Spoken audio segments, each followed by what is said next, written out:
Assalamualaikum warahmatullahi wabarakatuh. Halo guys, jumpa lagi dengan Elang DM Family.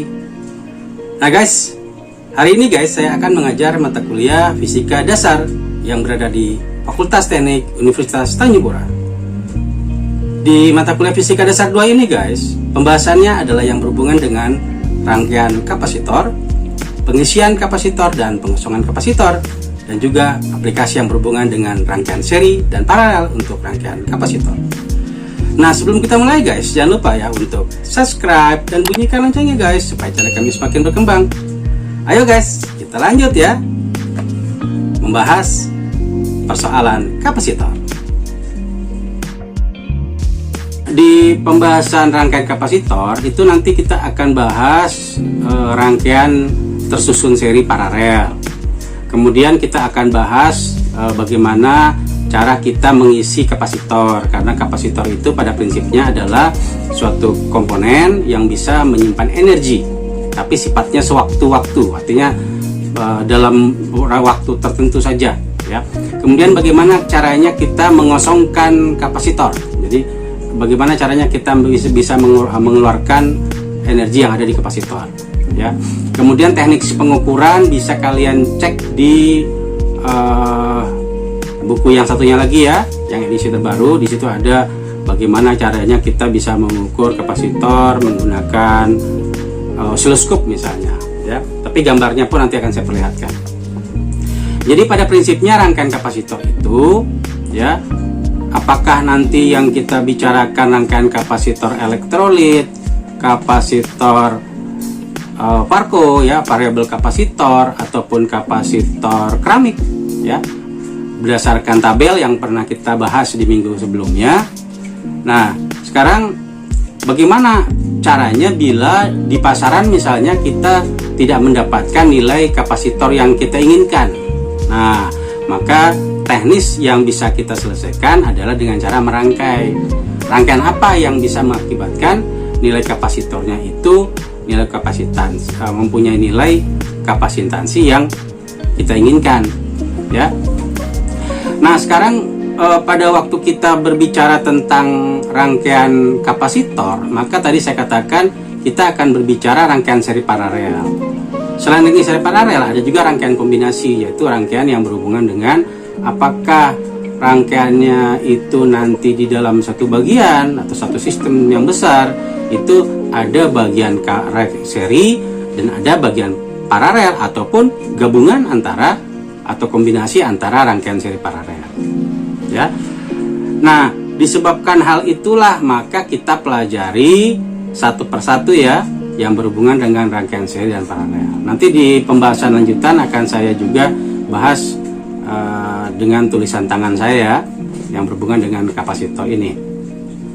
Jadi kalau kita perhatikan pada prinsipnya rangkaian seri paralel, berapapun kapasitor yang kita gunakan, misalnya ada C1, ada C2, ada C3 ataupun banyak ya, maka kalau disusun secara seri maka itu kita sebut sebagai rangkaian seri ya, berapapun banyaknya. Misalnya di gambar yang kita lihat ini ada dua rangkaian kapasitor yang disusun secara seri ya. Seri itu artinya sambung menyambung ya. Jadi kalau kalian pada prinsipnya kan sebetulnya materi ini sudah pernah kalian pelajari atau ketahui juga ya di sekolah menengah. Nah, tetapi gambarannya mungkin nanti lebih diperjelas berhubungan dengan perhitungannya ya. Nah, sekarang kalau kita punya kapasitor C1 dan kapasitor C2 ya, kemudian bagaimana kita mencari rangkaian totalnya, karena ini yang kita sebut sebagai contoh rangkaian seri dengan dua kapasitor. Nah, pada waktu kita ingin mencari rangkaian totalnya, maka itu kita sebut sebagai C ya, C total atau C. Nah, atau biasa juga kita sebut sebagai rangkaian ekivalen atau rangkaian pengganti ya.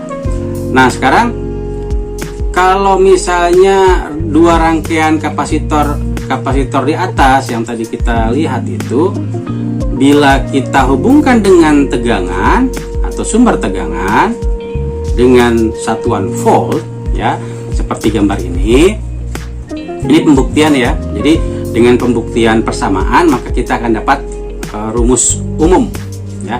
Jadi perhatikan baik-baik. Jadi sekarang kita punya dua kapasitor, C1 dan C2 ya. Nah, maka di dalam C1 ada muatan Q1. Di dalam C2 ada muatan yaitu Q2. Nah, kalau kita hubungkan dengan sumber tegangan ya, misalnya tegangan baterai K, aki K ya, dan kita hubungkan masing-masing ke in outnya kapasitor tersebut, maka di muatan di C1, kapasitor C1 yang mempunyai muatan Q1, ada tegangan yang bisa kita ukur. Berapa nilai tegangannya? Yaitu V1 volt ya, satunya volt ya. Kemudian di muatan 2 atau C2 ya, di kapasitor 2 ada tegangan juga yang bisa kita ukur, yaitu V2 atau V2 sekian volt. Nah, artinya apa? Artinya kalaulah nanti kita buat rangkaian ekuivalennya yang kita sebut sebagai C total, maka Q-nya ini pun menjadi Q atau muatan di kapasitor ekuivalen itu ya, yang disusun secara seri. Nah, sehingga pada waktu kita ingin menyelesaikan rangkaian seri tersebut dan kita ingin mengetahui muatan yang terjadi atau ada, maka kita bisa katakan bahwa muatan pada masing-masing kapasitor itu sama, yaitu Q1 sama dengan Q2 atau sama juga dengan Q ya. Jadi Q itu muatan ya. Nah, sekarang berapa jumlah totalnya? Tegangannya. Jadi kalau kita berbicara tegangan total adalah V volt yang berhubungan dengan tegangan sumber ya, sumber tegangan. Nah, sumber tegangan itu karena dihubungkan secara seri pada kapasitor masing-masing, maka setiap kapasitor ada tegangan V1 dan ada tegangan V2, maka kita jumlahkan ya, karena jumlah tegangan di dalam akan harus sama dengan jumlah sumber tegangan ya. Nah, sekarang pada waktu kita sudah ketahui persamaan sebelumnya, yaitu tegangan atau sumber tegangan ya, atau beda potensial itu adalah Q1 per C1 atau Q per C. Jadi V sama dengan Q per C. Kalau kita berbicara Q1 sama dengan Q2 sama dengan Q, maka Q1 sama dengan Q per C1. Nah, sehingga pada waktu kita ingin mencari nilai tegangan di kapasitor yang kedua atau V2, yaitu Q2 per C2. Dan ini sama juga, karena Q2 itu sama dengan Q, maka sama juga dengan Q per C2. Nah, kemudian kita lihat hubungan tegangannya ya.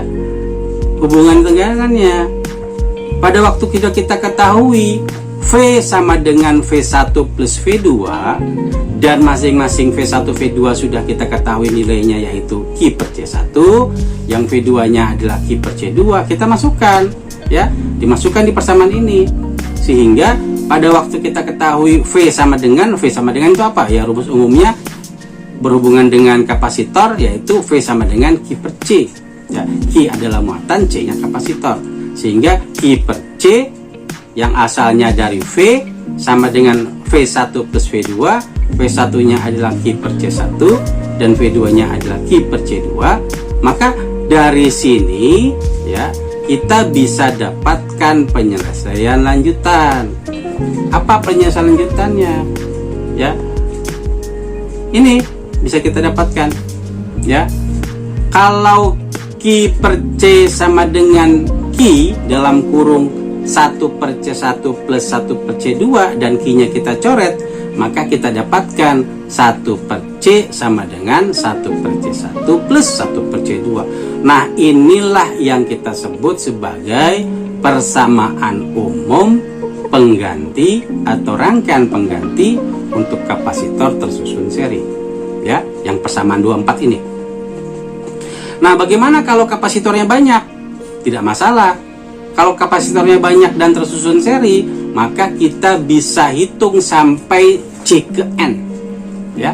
Kapasitansi totalnya itu kita dapatkan 1 per C1 plus 1 per C2 plus 1 per C3 sampai 1 per Cn. Inilah yang kita sebut sebagai kapasitor seri, ya. Jadi 1/C total, kapasitansi total adalah 1/C1 plus 1/C2 sampai ke 1/Cn. Ini ya, persamaan 245A ini. Nah, kalau kita sudah pernah mempelajari rangkaian resistor, nah, persamaan ini adalah kebalikan dari resistor. Jadi kalau di resistor persamaan 1/C itu biasanya kita pakai di mana? Kita pakai di paralel, ya. Kalau di sini di kapasitor di rangkaian seri, ya. Nah, sekarang persamaan itu atau persamaan penjumlahan itu bisa kita singkat pakai sigma, ya. Jadi kalau kita pakai sigma, maka 1/C sama dengan sigma, di mana kita mulai dari I yang ke 1 sampai yang ke N. Jadi kalau kita persamaan dasarnya adalah 1/CI, maka kalau dia mulai dari 1 sampai 10, maka kita dapatkan penjumlahan dari 1/C1 plus 1/C2 plus 1/C3 plus 1/C4 sampai dengan plus 1/C10, ya, kalau sampai 10. Nah, artinya persamaan umum yang 245B ini menjadi persamaan umum rangkaian kapasitor seri, ya. Saya tidak mengharapkan kalian untuk menghafal atau mengingat persamaan ini dihafal gitu, nggak perlu, ya, karena saya kira ini hal-hal yang masih mudah untuk kalian ketahui, karena ini masih berhubungan dengan sekolah menengah, pelajaran fisika, ya, di sekolah menengah. Sekarang yang kedua adalah bagaimana bila rangkaian kapasitornya itu tersusun seri, ya. Nah, bila kita susun, ya, rangkaiannya itu secara paralel, secara paralel, ya, seperti pada gambar 22 ini ya, paralel, ya. Jadi kita buat C1, C2, kemudian dia susun secara paralel, maka ini adalah rangkaian in outnya. Maka bagaimana rangkaian ekuivalennya atau rangkaian penggantinya, ya? Maka dia dari dua, entah atau kebetulan saja di sini dua kapasitor, ya, bisa juga rangkaian kapasitornya itu banyak atau lebih dari satu, ya, bisa sampai ke N. Maka rangkaian penggantinya tetap menjadi C total atau C saja, ya. Nah, kalau kita ingin mencari rangkaian penggantinya, nah sekarang kita lihat lagi, ya, hubungannya dari persamaan yang sudah kita dapatkan itu. Jadi kalau sekarang rangkaian ini saya hubungkan dengan sumber tegangan, ya, volt, maka di dalam C1 ada muatan Q1, di dalam C2 ada muatan Q2, ya. Kalau dihubungkan dengan sumber tegangan, ini sebetulnya adalah teknis yang akan nanti kita pelajari di subbab lanjutan yang kita sebut sebagai pengisian cara untuk mengisi kapasitor, ya. Nah, sekarang pada waktu kita ingin mencari rangkaian ekuivalennya atau rangkaian penggantinya yang berhubungan dengan sumber tegangan, maka C1 C2 ini kita sederhanakan menjadi rangkaian tersusun paralel, yaitu C total, ya, dimana C pasti di dalamnya ada muatan Q. Oke, ya. Nah, sekarang kalau sudah kita ketahui penyederhanaan gambarnya seperti ini, ya, maka bagaimana persamaan lanjutannya bila kita ingin tahu muatannya, ya. Karena muatannya ini masing-masing berbeda, ya, di muatan C1 dan di muatan C2, maka muatan totalnya itu adalah jumlah dari muatan kapasitor masing-masing, ya, yaitu Q1 plus Q2. Nah, dikarenakan kita sudah ketahui V sama dengan C per Q, V sama dengan Q per C, maka kalau kita ingin tahu Q-nya apa, Q itu adalah C kali V. Jadi kalau tegangan adalah muatan dibagi dengan kapasitansinya, ya, Q per C, muatan itu Coulomb, ya, maka Q adalah chip kali V. Kalau kita ingin cari Q1, maka Q1 sama dengan C1 kali V. Kalau kita ingin mencari Q2, maka Q2 itu adalah C2 kali V. Kalau kita ingin mencari Q-nya, maka Q itu adalah C kali V. Nah ini ya, maka persamaan di bawahnya ini sudah kita ketahui. Nah ini kita pakai untuk apa? Untuk membuat atau mencari persamaan umum untuk rangkaian tersusun secara paralel. Nah, sehingga pada waktu kita katakan dari persamaan tadi Q sama dengan Q1 plus Q2 ya. Muatan total adalah muatan di kapasitor 1 ditambah muatan di kapasitor 2 atau Q1 plus Q2. Maka Q adalah C kali V dan Q1 adalah C1 kali V dan Q2 adalah C2 kali V. Kalau V-nya ini yang di bagian kanan saya keluarkan, jadi V sama dengan V kali C1 plus C2, maka apa yang kita dapatkan? Kita akan dapatkan setelah V sama dengan V-nya kita coret, ya, kita dapatkan ini persamaan 248 nih, ya. C sama dengan C1 plus C2. Maka inilah yang kita sebut sebagai rangkaian pengganti kapasitor disusun secara paralel. Ya. Nah, sekarang bagaimana bila kapasitornya banyak? Ya. Nah, kalau kapasitornya banyak, misalnya ini ya, di gambar ini, maka kalau kita perhatikan ada C1, ada C2, ada C3 sampai ke C ke N, artinya nilai kapasitornya banyak, maka bisa kita gunakan persamaan pengganti untuk mencari kapasitor total, ya, menggunakan prinsip rangkaian tersusun secara paralel. Nah, kalau di kapasitor sebaliknya ya, dari resistor. Ingat ya rumusnya. Jadi kalau kita ingin tahu rangkaian pengganti kapasitor disusun secara paralel, maka tinggal kita jumlahkan saja. C total sama dengan C1 ditambah C2 ditambah C3 sampai ditambah C ke N. Nah, sehingga persamaan umumnya ya bisa kita ketahui nih persamaannya, ya. Atau kita bisa ubah dia menjadi persamaan sigma. Jadi C sama dengan sigma dari I sama dengan 1 sampai ke N CI, ya. Nah, sehingga bila kita misalnya kita ingin tahu ada soal, ya. Nah, ini contoh soalnya banyak, sangat memudahkan kita untuk bisa lebih memahami soal-soal ini, ya. 3 buah kapasitor dengan kapasitansi sama. Jadi di sini kapasitansi sama ya. Maka C1 sama dengan C2 sama dengan T3 dan nilainya adalah 1 milifarad. Ini M-nya kecil ya. Bukan mikro. Kalau mikro itu mu. Ini M kecil. Jadi 1 milifarad. Jadi 1 kali 10 pangkat berapa nih? Pangkat min 3 ya, farad.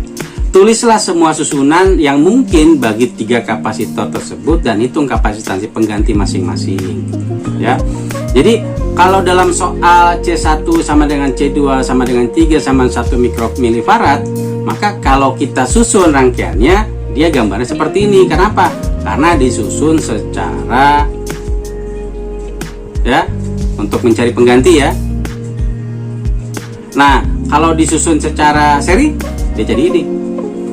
Ya, jadi kan kalau di sini tulislah semua susunan yang mungkin bagi 3 kapasitor. Jadi kemungkinannya bisa ada seri, ada paralel sebetulnya ya. Kalau kita bicara kemungkinan lain, ada seri paralel juga gabungannya.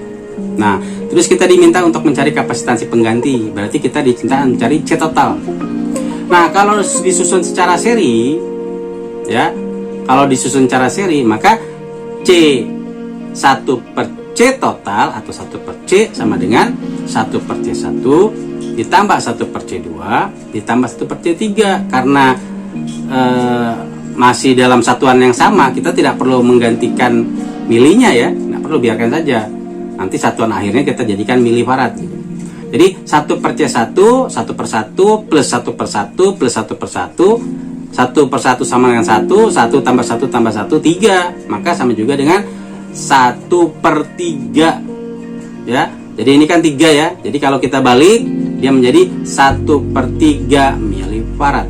Ya, ingat ya, kalau kita menghitung atau menyelesaikan soal-soal kapasitor yang terhubung secara seri, ya, jangan lupa untuk kita putar balik, ya, karena ini kan nilai 3 ini kan 1/C, jadi C nya itu adalah 1/3. Oke ya, itu bila kita susun secara seri. Nah, sekarang bagaimana bila kita susun secara paralel? Ya, kalau kapasitor C1, C2 dan C3 diparalelkan kemudian diseri dengan C1, ini kombinasi ya.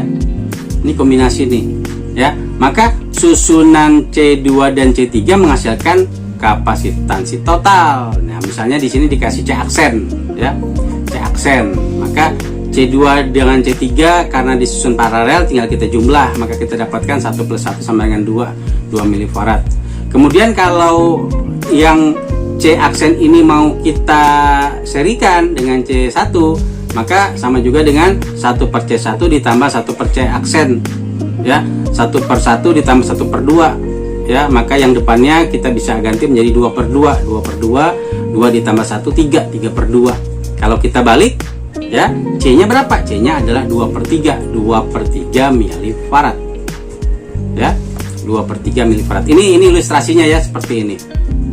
Bisa juga kita ilustrasikan dengan cara yang lain, yaitu bisa juga C1 dengan C2 nya, tapi sebetulnya persoalannya sama saja. Karena apa? Kebetulan nilai kapasitornya sama, gitu ya. Jadi kalau kita buat kombinasi yang berbeda pun sebetulnya sama. Nah, yang beda adalah apabila kita susun total semuanya secara paralel, ya. Kalau paralel, maka kita buat seperti ini, C1, C2, C3 kita susun secara paralel, dan pada waktu kita ingin dapatkan kapasitansi totalnya atau C totalnya, maka tinggal kita jumlahkan saja kapasitansinya. Jadi kalau C1, C2, C3 nilainya 1, maka 1 ditambah 1 tambah 1 sama dengan 3. 3 berapa? 3 milifarad. Ya. Nah, sekarang kemungkinan lain adalah bila dua kapasitor disusun seri kemudian disusun paralel dengan kapasitor ketiga, ya. Misalnya kalau kita lihat gambarnya ini ya. Ini kan kita diminta mencari kemungkinan ya.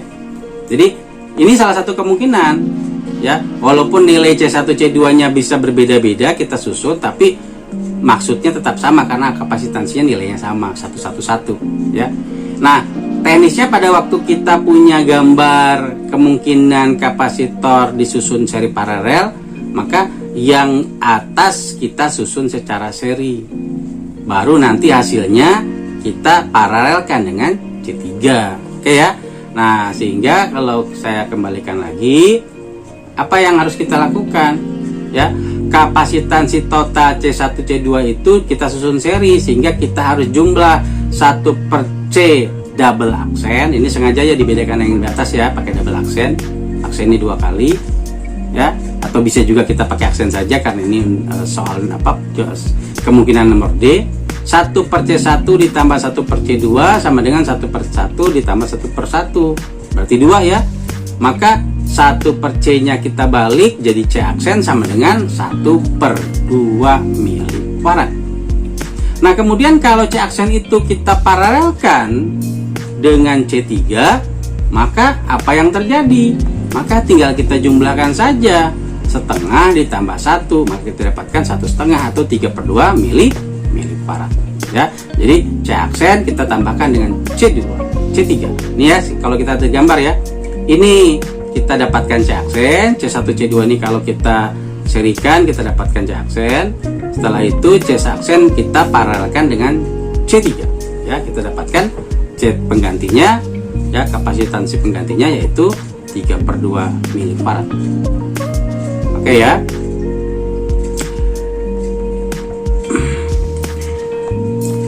Ini ada soal, ya. Bahan dengan konstanta dielektrik K sama dengan 50 ditempatkan di antara dua plat logam sejajar yang terpisah 0,1 mm. Ya, luas plat masing-masing plat adalah 5 cm². Nah, ini ya sebagai gambaran ya, bahwa kapasitor itu berhubungan dengan plat. Jadi seperti tangan saya ini ya, seperti tangan saya nih. Kalau platnya semakin besar, otomatis sama ya. Yang atas besar, bawah besar, harus seimbang dia. Ya. Nah, pada waktu kita besarkan, semakin kita besarkan luas platnya, akibatnya adalah kapasitansinya atau muatannya semakin apa nih? Semakin besar.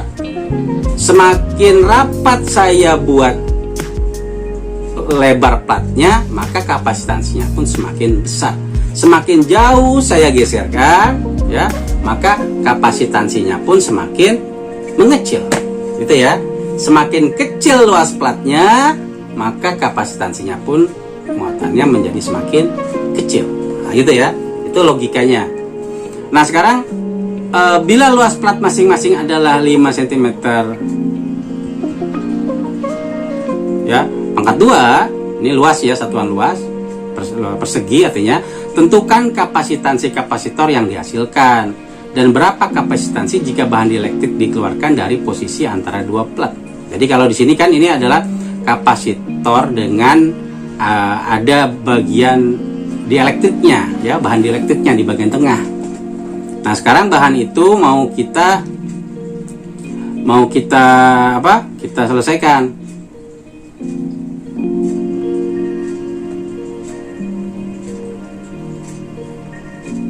Ya, maka persamaannya itu sesuai dengan data yang kita ketahui, ya.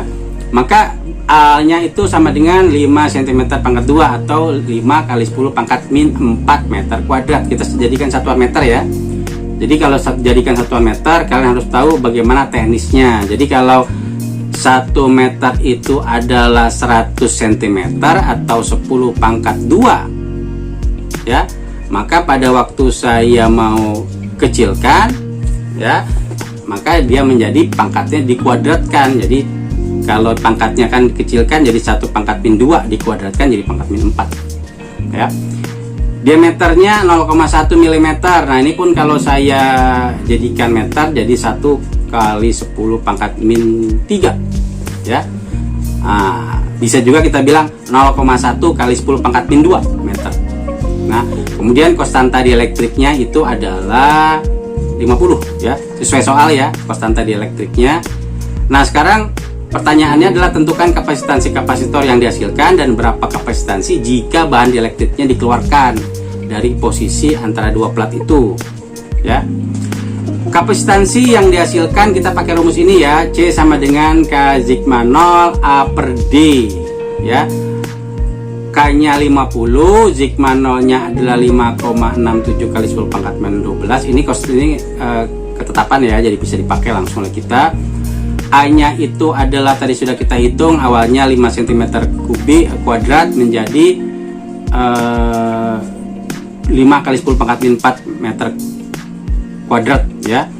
Maka kita dapatkan 5 kali 10 pangkat min 4 dibagi 1 kali 10 pangkat min 4, ya. D-nya ini dalam satuan, bukan ini bukan 4 ya, min 3, sorry ya. Ini kita lihat soalnya min 3. Kalau kita mau buat jadi min 4, dia menjadi 0, harusnya, ya. Maka kita tinggal selesaikan, hitung saja secara biasa, kita selesaikan persamaan ini, maka kita dapatkan 1,42 kali 10 pangkat min 9 farad. Nah, nanti kalau mau kita ubah menjadi nano, nah 10 pangkat min 9 menjadi nano ya, nano farad ya. Maka kita ubah menjadi 1,42 nano farad. Nah, sekarang jika bahan dielektriknya itu kita keluarkan, maka kapasitansi kapasitornya, ya rumusnya kita abaikan saja 50 tadi, ya. 50 tadi kita anggap 1 karena tidak ada kan. Nah, maka kita anggap ideal. Jadi 5,67 kali 10 pangkat min 12 dihitung dikalikan dengan A per D, maka kita dapatkan 28,4 picofarad, ya. Nah, itu yang berhubungan dengan prinsip rangkaian seri, rangkaian paralel, dan rangkaian seri paralel. Nanti di dalam penguraian lanjutan akan saya ulang kembali ya di PowerPoint yang akan saya jelaskan setelah ini. Ya. Nah, lanjutan adalah berhubungan dengan subbab energi yang tersimpan dalam kapasitor.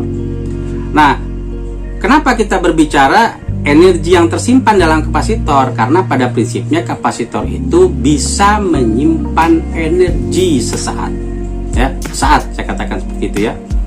Nah, energi awalnya itu cukup besar dan bisa men-trigger peralatan-peralatan listrik ya. Misalnya mau kita pakai untuk motor, jadi atau kita mau pakai untuk solenoid sebagai penggerak awal gitu ya. Maka dengan muatan yang besar, dia bisa menggerakkan kondisi awal. Jadi start awalnya itu memungkinkan motor bisa bergerak lebih mudah ya. Listrik kalau kita aplikasikan sebagai informasi di mata kuliah kita sebelumnya di minggu lalu, saya sudah informasikan bahwa dengan adanya kapasitor dipasang di pompa air ya, pompa listrik dipasang di kipas angin, itu mengakibatkan efeknya adalah terjadi penghematan energi listrik ya. Nah, karena energi saatnya itu dipakai gitu ya. Nah, kapasitor yang bermuatan dapat memberikan arus listrik pada komponen-komponen lain dalam rangkaian. Pemberian arus listrik bermakna pemberian energi serupa dengan baterai atau aki ya, yang dapat memberikan arus listrik dalam rangkaian. Nah, sehingga bisa kita katakan bahwa kapasitor itu adalah muatan yang bisa menyimpan energi ya. Nah, bagaimana caranya kita bisa menghitung energi yang tersimpan dalam kapasitor? Nah, misalnya kita punya kapasitor plat sejajar nih ya, dengan luas A, luas permukaannya itu A, dan luas platnya A, dan jaraknya D ya. Nah, maka kalau kita misalkan kapasitor itu mempunyai muatan atau mengandung muatan tapi belum penuh misalnya ya, kapasitor itu pemakaian atau penggunaan muatannya ini tergantung kita hubungkan dengan beban ya. Jadi bagaimana caranya mengeluarkan muatan yang ada di dalam kapasitor? Nah, maka kita harus hubungkan dengan beban. Nah, kalau kemarin yang saya kasih trik cara paling mudah melakukan bebannya itu adalah kita pakai dia untuk menyalakan sesuatu atau kita hubungkan dengan ground ya, itu langsung kosong. Misalnya cara pengosongan praktis ya. Nah, sekarang misalkan suatu kapasitor mengandung muatan Q ya, atau dalam catatan belum penuh.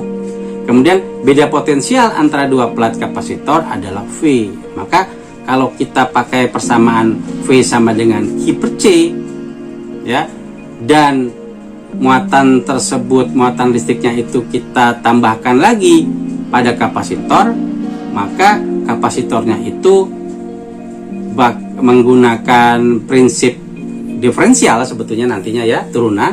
Maka dW sama dengan VdQ ya. Kalau V-nya adalah, nanti kita hitung V nya 1 per C ini ya. Jadi 1 per C Q, jadi Q per V, V itu adalah Q per C dQ. Nah, kalau dW per dQ, maka itu adalah diferensial. Diferensial apa? Diferensial kerja atau kerja kapasitor ya terhadap muatan. Muatannya apa? Muatannya Q. Nah, sehingga kalau kita kosongkan ya, jadi kalau untuk pengisian muatan dari keadaan kosong, jadi kalau muatan itu kan kita isi dari yang kosong, namanya pengisian ya, dari yang kosong sampai penuh. Maka grafiknya kayak apa? Grafiknya itu naik ke atas ya, dari awal kosong turun, kemudian perlahan-lahan dia naik ke atas, artinya terjadi pengisian. Kalau pengosongan kayak apa? Pengosongan itu grafiknya adalah turun ya, dari tinggi atas dia bergerak berdasarkan waktu, dia turun ke bawah ya, sampai akhirnya kosong atau mendekati nol. Nah, maka kerja total, jadi kalau kita berbicara kerja total itu sama juga dengan setengah Q kuadrat per C. Jadi total itu akan berubah menjadi energi, ya. Jadi pada waktu kita ingin mencari kerja total yang digunakan untuk mengisi kapasitor pada suatu muatan sehingga bisa di energi yang tersimpan dalam kapasitor itu, maka kita bisa pakai persamaan ini nih, ya.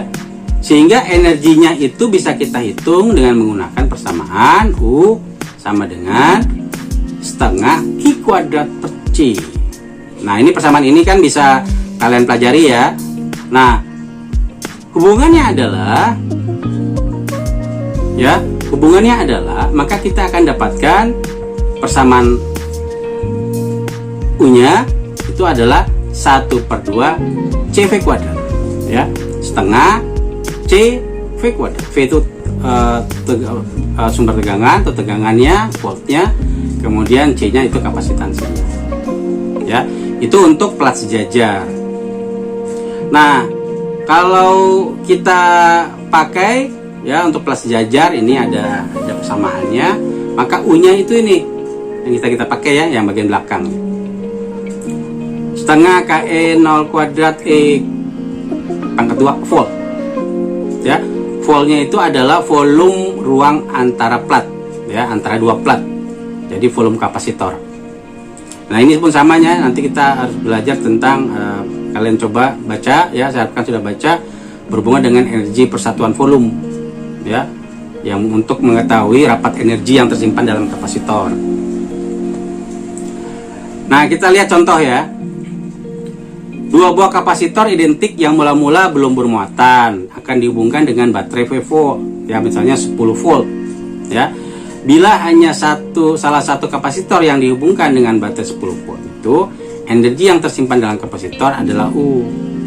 Ya, berapa energi yang akan tersimpan jika dua kapasitor tersebut dihubungkan secara seimbang dengan baterai, ya, dengan sumber tegangan. Jadi, jika hanya satu kapasitor yang digunakan, ya, maka energi yang disimpan dalam kapasitor itu kita bisa pakai persamaan ini nih, U sama dengan setengah CV kuadrat. Tetapi bila kita di situ ada kapasitor yang tersusun secara seri, ya, maka kita pakai persamaan serinya. Jadi 1/C total sama dengan 1/C1, atau mungkin misalnya di sini ada C-nya sama ya nilainya ya, 1/C ditambah 1/C, jadi sama dengan 2/C. Karena nilai di dalam soalnya itu kapasitornya identik, ya, identik atau sama nilainya. Nah, maka kita bisa pakai persamaan ini, ya. Nah, persamaan kapasitor seri ini, maka kita dapatkan C total sama dengan C/2, ya, karena awalnya kan 1/C total sama dengan 2/C. Kalau kita balik, C total adalah 1/C, 1/2 kali C atau C/2. Nah, energi yang tersimpan dalam rangkaian seri untuk kapasitornya itu, maka kita pakai, ya, yaitu setengah CT, C total V kuadrat. Nah, kalau C totalnya itu adalah C/2, maka kita dapatkan setengah dikali C/2 V kuadrat. Oke ya. Nah, sehingga persamaannya ini, ya, yang bagian dalam ini kalau saya keluarkan, ya, jadi setengah C V kuadrat itu adalah U yang tadi kita hitung, sama juga dengan 1/2 U, ya. Nah, ini itu berhubungan dengan energi yang tersimpan dalam kapasitor, ya. Jadi U aksen sama dengan U aksen itu U yang baru ya, U aksen sama dengan 1/2 U sebelumnya. Jadi nilainya adalah lebih apa nih? Jauh lebih kecil, ya. Karena apa? Karena rangkaian disusun secara seri. Nah, sekarang teknis pengosongan kapasitor ya. Jadi kalau kita misalkan ada kapasitor memiliki muatan kemudian dihubungkan secara seri. Nah, pengosongan itu bisa kita lakukan dengan apa? Dengan menghubungkan secara seri dengan hambatan. Ya, hambatan itu adalah R, resistor, yang biasa kita kenal sebagai resistor. Nah, muatan pada kapasitor itu akan mengalir pada waktu dihubungkan ke hambatan ke resistor, karena resistor itu adalah beban, ya, beban. Jadi sama halnya dengan apa? Sama halnya dia menguras, ya, dia mengambil muatan yang ada di kapasitor untuk dipakai, ya, dipakai. Lama kelamaan apa? Lama kelamaan muatan kapasitornya akan mengecil dan bisa juga sampai habis. Ini kasusnya yang kita lakukan pada baterai, ya. Pada waktu kalian ngecas HP sampai penuh, kenapa baterainya bisa lama-lama habis? Karena kita gunakan, ya, kita buka. Jadi screennya menyala itu berarti, layarnya menyala itu berarti beban, ya. Dia menghabiskan apa? Menghabiskan energi di baterai, ya. Jadi kita pakai untuk internet, kita pakai untuk sosial media, ya, maka itu mengakibatkan apa yang terjadi? Baterainya lama-lama menjadi drop atau kosong, ya, atau habis. Nah, peristiwa ini yang kita sebut sebagai pengosongan kapasitor atau discharge. Jadi istilah discharge itu adalah pengosongan kapasitor. Nah, bagaimana kebergantungan muatan kapasitor terhadap waktu selama proses pengosongan? Nanti kita lihat ya di gambar berikut. Jadi ini adalah teknis pengosongan. Jadi kalau kita punya kapasitor yang kita anggaplah dia sudah terisi, ya, ada muatan di dalamnya, dan cara menghubungkannya kita hubungkan saja langsung, ya, sisi satunya ke resistor, sisi yang satu ke resistor yang lain, ya, seperti kita menyusun dia secara paralel gitu, ya. Nah, ini adalah teknis untuk menghilangkan muatan, ya. Jadi kita hilangkan. Nah, sekarang kita anggap suatu saat arus yang mengalir adalah I. Setelah selang waktu tertentu, jadi ada periode waktu, maka muatan kapasitornya itu delta Q sama dengan min I per delta T. Ya, saya geser dulu ya.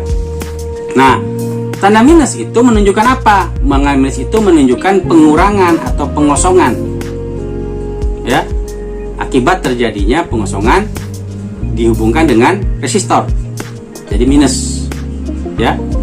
Nah, kemudian dengan menggunakan hukum Ohm, jadi Ohm V sama dengan I kali R atau I sama dengan V per R, maka hubungan antara muatan dan tegangan pada kapasitor yang awalnya V sama dengan Q per C, maka bisa kita tulis menjadi dQ sama dengan min I delta T. Min I nya apa? Min I nya itu adalah V, awalnya gitu ya, V sama dengan Q per C. Karena V itu adalah I per R, ya, maka kita bisa tuliskan menjadi min Q per RC kali delta T. Nah, delta T ini misalnya kita anggap dia menuju 0, artinya dia bergerak, nanti terjadi pengosongan, ya, maka kita bisa tulis juga menjadi delta Q menuju dQ dan delta T menjadi dt. Nah, jadi persamaan delta Q dan delta T kita tuliskan menjadi dQ per dt. Jadi ini apa nih? Ini persamaan turunan, ya. Jadi turunan pertama muatan terhadap waktu, ya.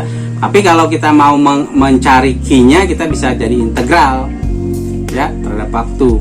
Jadi integralnya adalah, jadi kalau kita lihat T-nya sama dengan 0, kemudian muatan kapasitornya pada kondisi Q0 dan T-nya misalnya pada kondisi tertentu, ya, atau sembarang, maka muatan kapasitornya itu Q. Jadi pada waktu saya menghitung atau kita ingin menghitung dQ per dt, dQ, ya, maka sama juga dengan min 1 per RC, Q-nya dikeluarkan, ya, pindahkan ke ruas kanan jadi per, jadi integral dari 0 sampai waktu tertentu. Jadi kapan dia bisa mengetahui pengosongan itu berapa lama, ya, bisa kita lakukan.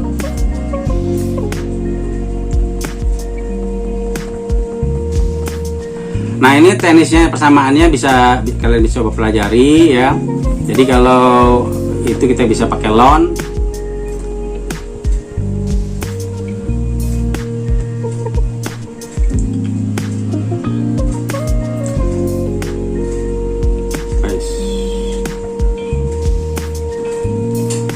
ini ya persamaan key-nya ya. Jadi kita lihat yang bagian ini nih ya, bagian ini. Jadi persamaan 258 dan persamaan 259. Ini persamaan-persamaan yang bisa kita pakai. Jadi key sama dengan key 0 eksponen ya, ini eksponen nih.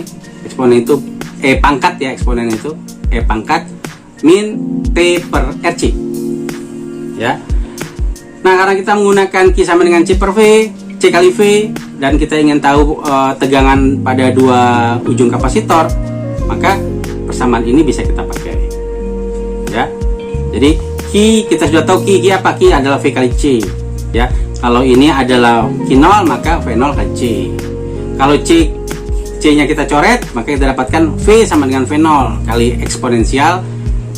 Jadi eksponensial ini pangkat ya, min T per RC.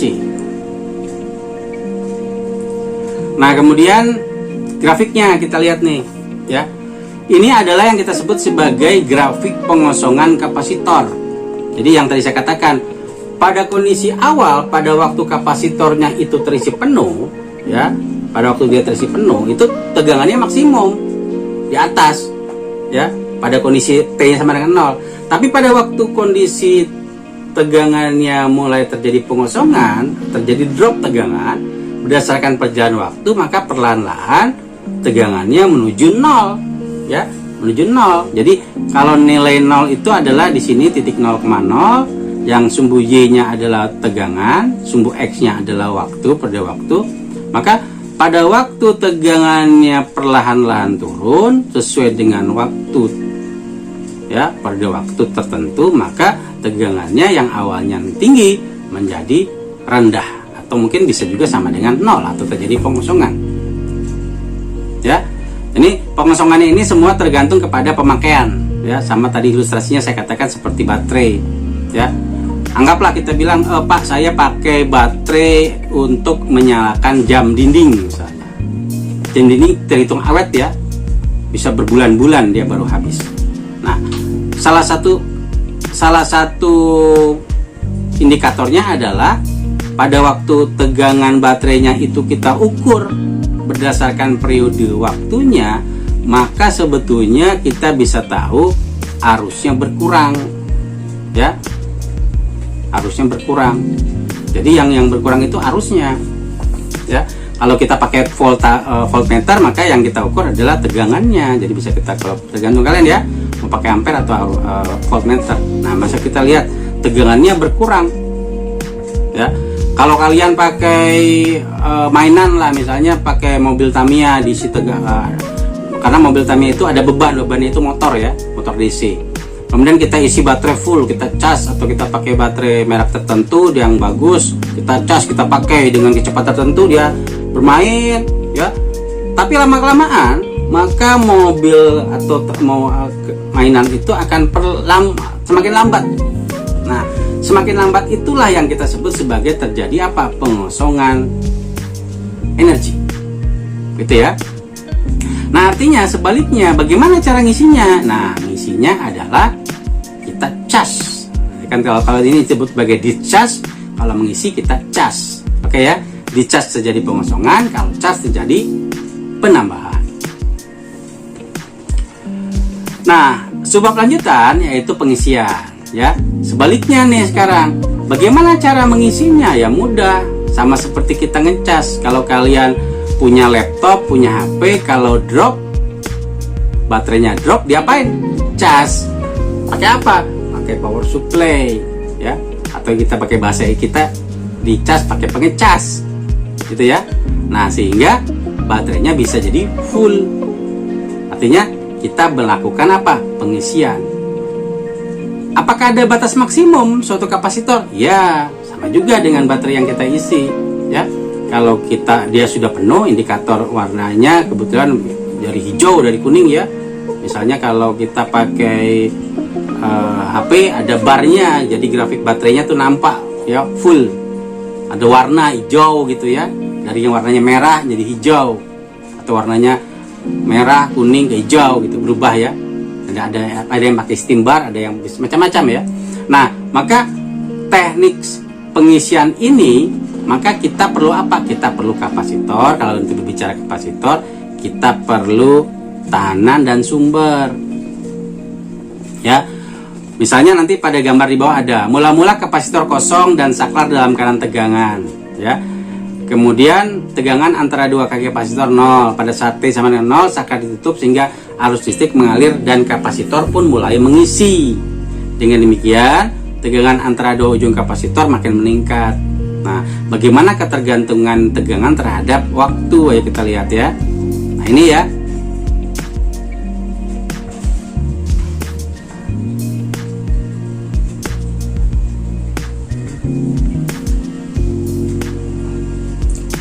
Kita lihat, nanti tergeser. Ah, ini ya. Ini gambarnya nih. Jadi pada waktu pengosongan ini sumber nggak ada, ya kan? Sumber nggak ada. Tetapi pada waktu pengisian maka ini kita pasang, ya, kapasitor, ya. Sumber masuk ke kapasitor, kemudian kita apa? Kemudian kita tutup, ya, kita tutup sehingga pengisian kapasitor berlangsung karena dia terjadi apa? Terjadi perputaran arus. Jadi dari C ke R, begitu terus ya, tegangannya seperti itu, ya, sumber tegangannya akan mengisi. Nah, kemudian pada waktu kita katakan sudah penuh, ya kita buka saja saklarnya ini, ya, kita buka saklarnya. Nah, sekarang kita lihat ilustrasinya, ya. Misalkan tegangan baterai yang dipasang adalah V0, ketika saklar ditutup maka rangkaian pada gambar ini menjadi rangkaian tertutup sehingga hubungan antara tegangan baterai dan kapasitor dan juga ada tegangan pada hambatan atau pada R. Maka kalau kita lihat secara total, ya, V0, ya, V0 itu tegangan baterai sama dengan V res ditambah V cap. Res itu resistor, ya, tegangan di resistor ditambah tegangan di kapasitor. Kenapa? Karena ini terhubung secara seri. Oke ya. Nah, tetapi karena V resistor adalah I kali R dan V kapasitor adalah Q per C, maka kita pakai dua persamaan itu untuk menyelesaikan tegangan totalnya. Jadi V total atau V0 sama dengan IR ditambah Q per C, ya. Kalau kita diferensialkan terhadap waktu, masing-masing dV dV per dt, ya, dI dI per dt, dC d, ya, dQ dQ per dt. Maka masing-masing, ya, persamaan itu kalau kita uraikan, ya, dengan menganggap V0-nya konstan, di mana dV per 0 per dt sama dengan 0 dan dQ per dt sama dengan arus atau I, maka persamaan 62 itu, ya, jadi apa nih? Jadi ini nih persamaannya nih, ya, dI per I sama dengan min 1 per RC dt. Nah, kemudian kalau pada kondisi T sama dengan 0, ya, arus yang mengalir itu maksimum. Nah, kemudian kita integralkan. Nah, kalau kita integralkan maka hampir sama dengan penyelesaian di atas, ya, cuma ini adalah berhubungan dengan pengisian sehingga ada hubungannya dengan RC, ya. Nah, persamaan ini ya, yang ln I per I0 sama dengan min 1 per RC yang kita pakai yang bawah nih, ya. Arus sama dengan arus I0 dikali E pangkat min T per RC. Nanti saya akan jelaskan sedikit, ya. Ini ada hubungannya nanti dengan persoalan bilangan kompleks, ya. Ini nih. Nanti akan saya jelaskan nanti di pembahasan kalian, ya, supaya lebih paham. Ya, sehingga tegangan antara dua kapasitor itu kalau kita masukkan V kapasitor sama dengan V0 min V resistor, V0 min IR, resistor IR, sedangkan I-nya itu adalah I0 E pangkat min T per RC, ya. Ini kita hitung, maka kalau I dikali R-nya ini saya keluarkan, ya, maka sama juga dengan V0, jadi sama dengan V0 min V fenol kali E pangkat min RC. Nah sekarang fenolnya saya keluarkan, jadi dikalikan 1 ya. 1 fenol dikali 1 pangkat min E pangkat ya T per RC. Nah persamaan 26 ini persamaan yang berhubungan dengan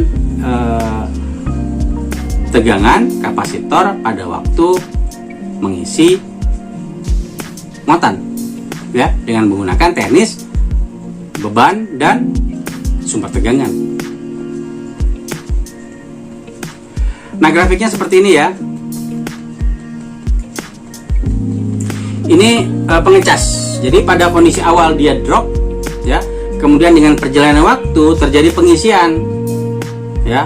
Grafiknya ini terjadi pengisian terus naik sampai mendekati nilai tegangan maksimum ya. Saya katakan sampai mendekati nilai tegangan maksimum.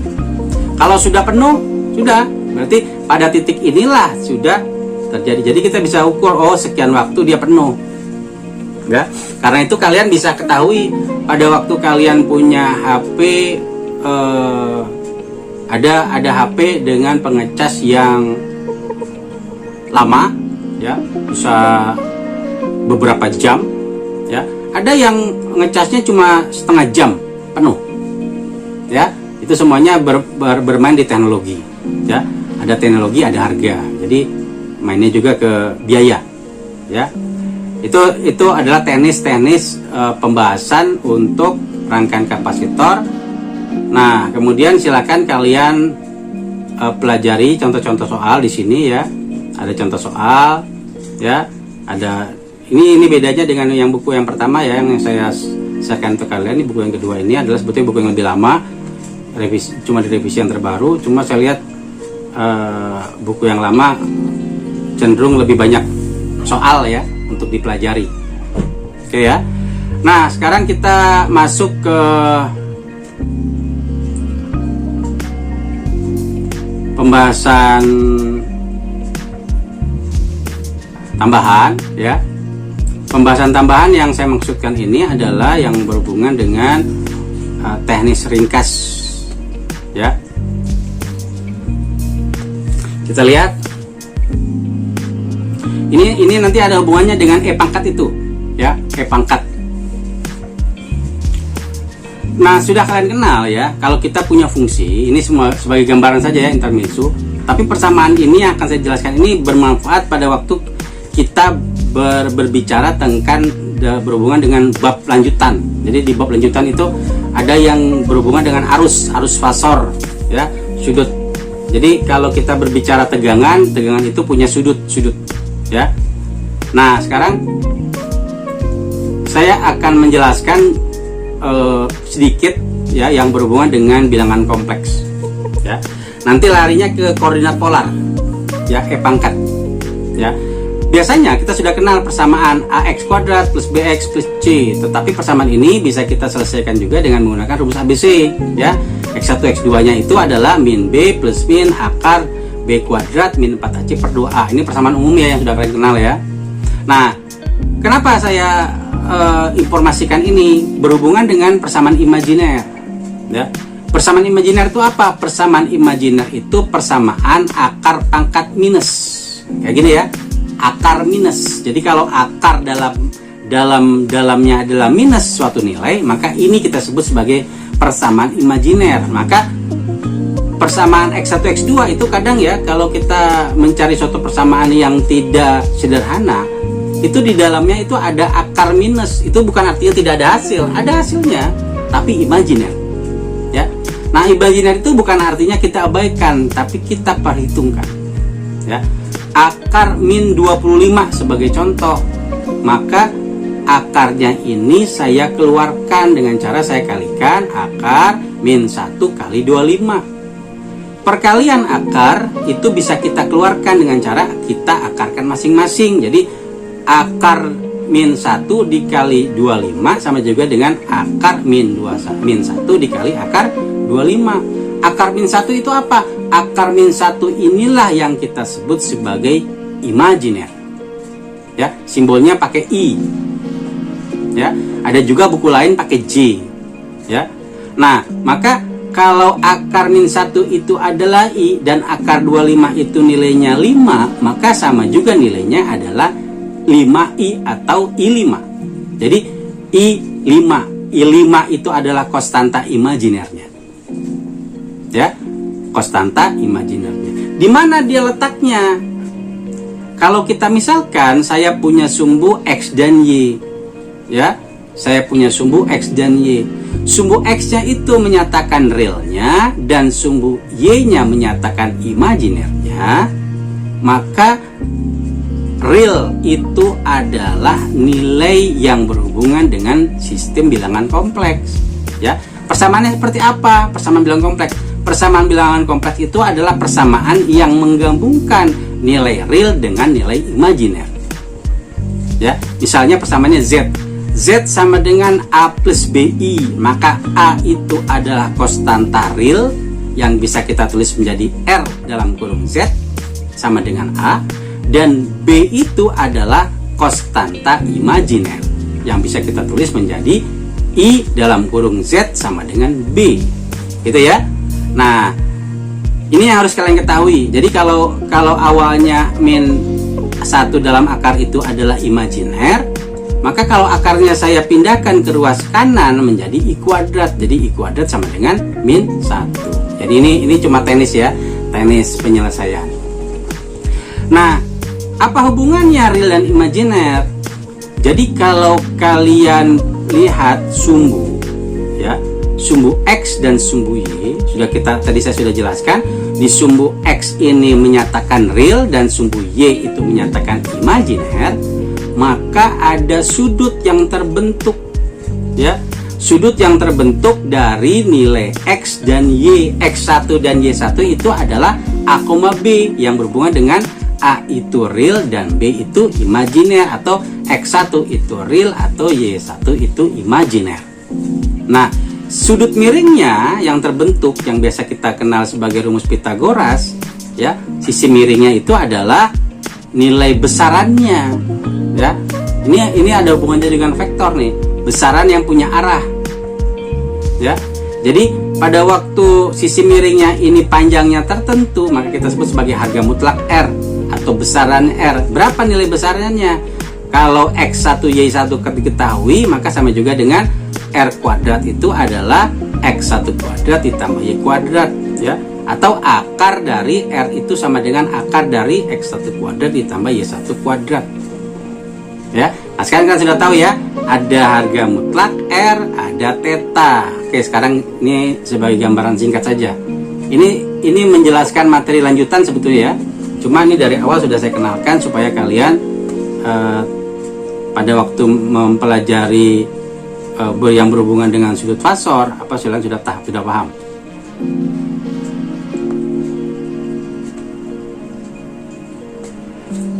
Nah, kalau tadi dalam bentuk segitiga, ya, sudut fasornya R-nya itu sisi miring, ada X dan Y, maka pada waktu kita berbicara trigonometri, cos theta itu adalah X per R atau X-nya X1 per R, ya. Theta adalah cos inverse dari X1 per R, ya. Kalau kita pakai rumus trigonometri untuk sinus, ya, sinus theta adalah Y per R, maka theta adalah sinus inverse dari Y per R. Tapi kalau kita pakai tangan, maka karena tangan itu adalah sin per cos, ya, maka kita bisa pakai, kalau sinnya Y per R, cosnya X per R, maka R-nya kita coret, sisanya adalah Y per X. Sehingga tetanya itu adalah, kalau kita tidak berbicara sisi miring ya, langsung saja kita pakai X dan Y-nya atau A dan B-nya itu real dan imajiner, nilai konstantanya, maka tang theta itu adalah tangan inverse dari Y per X. Gitu ya. Sekian derajat, misalnya kita katakan nilainya Y-nya 1, X-nya 3 misalnya, maka kita dapatkan 18,43 derajat. Ini silakan ya, kalian pelajari penggunaan kalkulator, hati-hati ya, kalkulator saintifik menggunakannya dalam mode-mode degree atau radian, ya, jangan sampai salah, di setel dulu modenya. Nah, ini sebagai gambaran, ya, pada waktu kita ketahui Z sama dengan real ditambah imajiner, dengan sumbu imajinernya di sumbu Y dan sumbu realnya di sumbu X, bila kita punya persamaan Z sama dengan 3 plus I, maka 3-nya itu di sumbu X dan 1-nya berada di sumbu I. Berarti apa? Realnya sama dengan 3, imajinernya sama dengan 1. Kalau X-nya 3, Y-nya 1, maka kembali ke atas ya. Maka tangan Y per X sama dengan 1/3 atau sudutnya adalah 18,43 derajat. Tapi kalau kita mau jadikan radian, ya kalian harus tahu ya, misalnya ditanyanya bukan degree tapi radian, maka kita harus kalikan dengan 180 per V radian atau V radian per 180, itu sebagai pengali atau mengubah dari degree ke radian ya. Nah, jari-jarinya berapa? Jari-jarinya kita bisa pakai 3 dengan 1, 3 dikuadratkan 9, 1 dikuadratkan 1, jadi akar 10 ya. Ini teknisnya. Jadi nanti mungkin saja kalian pakai di pembahasan sudut fasor, di pembahasan arus ya, arus listrik. Ada arus listrik searah, arus listrik bolak-balik. Biasanya dipakai ini untuk arus listrik PLN ya. Nah, lanjut ya sedikit lagi bahwa Z sama dengan 3 plus I. Nah, ini yang tadi kita sudah tahu ya rumusnya persamaannya. Ini adalah apa? Ini bilangan kompleks. 3-nya real, 1-nya imajiner. Pada waktu mau kita ubah menjadi besaran sudut ya, atau yang kita sebut sebagai koordinat kutub atau koordinat polar, maka R dalam kurung theta, R-nya jari-jarinya atau besarannya, theta sudutnya. Tadi kita sudah tahu ya, berapa R-nya? Oh, R-nya akar 10. Berapa sudutnya? Oh, sudutnya 18,43 derajat. Itu kalau degree. Ya, ini lambang sudut ya, yang siku-siku ini ya. Bukan siku-siku sih, agak lancip ya. Itu menyatakan sudut. Jadi jari-jari dengan sudut sekian. Ini kita sebut sebagai koordinat polar. Nah, degree itu bisa juga dinyatakan dalam satuan radian. Jadi di belakangnya adalah V. V itu berarti radian. Bagaimana teknisnya cara merubahnya? Nah, ini sekarang kita lihat ya teknisnya yang tadi saya katakan. Theta sama dengan 18,43 derajat. Kalau saya mau ubah dia dalam radian, maka kita harus kalikan menjadi V radian per 180. Karena kalau di dalam di dalam kuadran kartesian atau trigonometri, V itu adalah sama juga dengan 180 derajat ya. Kalau 2V 360 derajat, kalau setengah V adalah 90 derajat. Nah, maka 100 per 100, 180 per 180 1 kan. Ini halnya dengan cara untuk mencari juga yang dari sebaliknya ya. Jadi kalau derajat per derajat kita coret, sisanya radian, sekian radian. Nah, kita hitung ya. V itu 3,14 ya. Maka kita akan cari 3,43 dikalikan 3,14 dibagi 180, maka kita dapatkan 0,3215 radian ya. Tetapi kalau V-nya mau kita biarkan saja, jadi 3,14 ini kita tetap jadikan V. Jadi kita tinggal bagi saja 18,43 dibagi 180 ya. Degree-nya kita coret, sisanya adalah V radian. Jadi 0,1024 V radian ya. Itu teknisnya ya. Jadi tolong diingat baik-baik cara untuk mengkonversikan dari bilangan imajiner untuk mendapatkan koordinat polar atau koordinat kutub. Nah, ini yang baru kita masuk ya. Saya lebih memfokuskan kalian familiar dengan perhitungan cepat ya. Kalau kita punya kapasitor seri, maka seri ini sama juga menghitungkan satu per C total. Jadi C1 ditambah C2 ditambah C3, kalau nilai kapasitornya 2 farad, ini saya pakai nilai besar saja ya, 2 farad, 3 farad, 1 farad, maka 1 per C1 plus 1 per C2 plus 1 per C3 sama dengan 1 per 2 ditambah 1 per 3 ditambah 1 per 1 ya. Nah, maka bagian bawahnya harus kita samakan nilainya ya. Jadi ini jadi 3 per 6, ini jadi 2 per 6, ini jadi 6 per 6. Kalau kita jumlahkan menjadi 11 per 6. Kalau kita balik ya, nilainya menjadi C totalnya adalah 6 per 11 farad. Hati-hati ya dalam menyelesaikan rangkaian tersusun seri. Setelah dapatkan hasil jangan langsung dituliskan sekian farad, salah ya. Tapi harus kita balik dulu menjadi dari 1C menjadi C ya. Dapatkan 6 per 11 farad. Nah, bagaimana kalau kita punya rangkaian paralel, nilainya sama ya, C1, C2, C3, misalnya 1 farad, 2 farad, 3 farad, maka C totalnya adalah jumlah dari masing-masing kapasitor itu. Nah, berarti lebih mudah kalau yang paralel ya, tinggal kita jumlahkan 1 tambah 2 tambah 3, 6 farad. Bagaimana kalau rangkaiannya ini kita gabungkan dalam satu kesatuan yang seri paralel tadi di atas ini ya. Jadi C1, C2, C3, 2, 3, 1 farad. Kemudian yang C1, C2 ini kita ganti menjadi C4, C5, C6. Nilainya sama misalnya. Jadi tinggal kita ubah. Yang depan ini kita cari rangkaian penggantinya CA, yang belakang rangkaian paralel kita ganti penggantinya, kita dapat CB ya. CA ini sudah kita hitung nilainya berapa, yaitu 6 farad.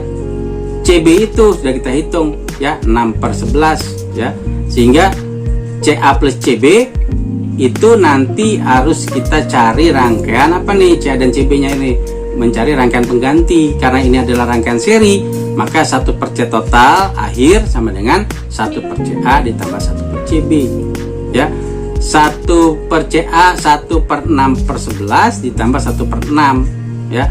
Kalau ini saya balik, saya dapatkan 11 per 6 ditambah 1 per 6 dapat 12 per 6. Kalau saya putar balik lagi karena ini 1 per C total, maka C totalnya adalah setengah farad atau 6 per 12 farad ya.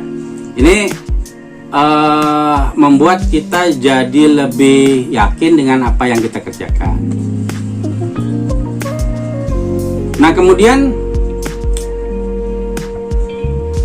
ada hal-hal yang bisa kita hitung dengan cepat. Jadi ini cara saja ya. Jadi kalau kita punya nilai kapasitor yang disusun secara seri CA, CB, CC, maka C totalnya adalah 1 per CA ditambah 1 per CB ditambah 1 per CC ya. Maka 1 per C total itu sama juga dengan ini kalau pakai persamaan ya, walaupun tidak saya sarankan untuk dihafal, bukan, tapi cuma sebagai pengetahuan saja bahwa bisa kita pakai dengan cara cepat. Jadi CB dikali CC dibagi CA dikali CB dikali CC ditambah, jadi waktu kita menghitung ini ambil satu ya, ambil perkalian C dengan C, CB dengan C, kemudian dibagi dengan perkalian semuanya ya, atau ditambahkan dengan C kali E, CA kali CE dibagi CA CB CC ya. Kemudian yang terakhir yang satu lagi yang belum, CA CB dibagi CA CB CC. Ini cuma perhitungan saja ya. Ya, sebagai gambaran. Ada rumus-rumus umum yang bisa kita pakai. Ini rumus langsung bisa kita pakai ya. Sehingga perhitungan akhirnya adalah CBCA ditambah CAC ditambah CAB ya dibagi CA CB CC. Nah, sehingga C totalnya sebaliknya diputar saja oleh kita ya. C totalnya kita dapat CA CB CC per CA CC ditambah CA CC ditambah CA CB. Tapi kalau yang paralel nggak perlu ya perumus macam-macam ya. Nah, ini juga sebetulnya persamaan ini bisa kita pakai kalau kita punya 3 persamaan, 3 kapasitor disusun seri, kemudian nilainya itu bisa kita main-mainkan. Jadi persamaan ini bisa kita pakai secara umum ya. Tapi kalau tidak, langsung saja hitung secara biasa ya. Nah, kemudian yang satu lagi ini adalah rangkaian paralel ya. Sudah kita ketahui kalau paralel tinggal langsung saja kita jumlah ya. Totalnya adalah CA ditambah CB. Kalaupun ditambah lagi nggak ada masalah ya, kalian pasti bisa. Nah, sekarang kita lihat ya. Jadi pembahasan kapasitor dengan resistor itu ada kemiripan ya. Nah, kalau kalian lihat di sini, ini adalah rangkaian Y delta ya, Y dan delta ya untuk resistor. Bandingkan dengan ini, nanti belum ya, ini cuma sebagai gambaran saja. Bandingkan dengan kapasitor. Ya, prinsipnya sama ya. C1, C2, C3, C4, C5. Ini R1, R2, R3, R4, R5. Cuma gambaran saja dibuat kayak segitiga, tapi ini pun sebetulnya bisa juga kayak gini. Ya. Misalnya nilainya ada 3 milifarad, 5, 3, 2, 4 ya. Nah, maka kita bisa cek satu-satu gambaran persamaan rangkaian ini ya, kapasitor ini. Tapi kita tidak bisa menghitungnya secara langsung. Coba kalian hitung ya. C1 dengan C2 apakah dia seri? Tidak bisa, karena di sini ada ditambahkan dengan C3. Gitu ya. Jadi maka kita akan lakukan apa? Kita akan lakukan kondisi. Ada dua kondisi yang harus kalian pikirkan. Yang pertama adalah kondisi C2, C3 ideal. C3 ideal itu artinya kita short, kita hubungan singkat seperti ini nih. C3 kita anggap maksimum nilainya. Karena maksimum maka dia terhubung singkat. Nah, maka persamaan ini bisa kita selesaikan dengan cara apa?